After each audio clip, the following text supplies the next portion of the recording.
ફેરસેન્ટ business loan ફિનરો dashboard પરથી product માટે કેવી રીતે અરજી કરવી? આપેલ ઓળખપત્રો દ્વારા લોગિન કરો. હવે ફિનરોના ડેશબોર્ડ પરથી ઉત્પાદનો બટન પર ક્લિક કરો. તમે લોન, કાર્ડ અને રોકાણ જેવી વિવિધ પ્રોડક્ટ જોઈ શકો છો.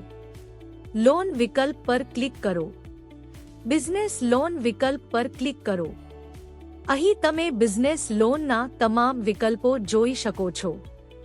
હવે ફેરસેન્ટ બિઝનેસ લોન પર જાઓ. અપ્લાય બટન પર ક્લિક કરો. ગ્રાહકની વિગતો દાખલ કરો જેમ કે પૂરું નામ, ઈમેલ આઈડી, ફોન નંબર. આગળ ક્લિક કરો. હવે કેટલીક અન્ય વિગતો દાખલ કરો જેમ કે પ્રથમ નામ, છેલ્લું નામ, જાતિ, જન્મ તારીખ, PAN card number, mobile number, pincode number વગેરે. બધી વિગતો ભર્યા પછી સબમિટ બટન પર ક્લિક કરો. હવે વિગતો સફળતાપૂર્વક સબમિટ કરવામાં આવશે.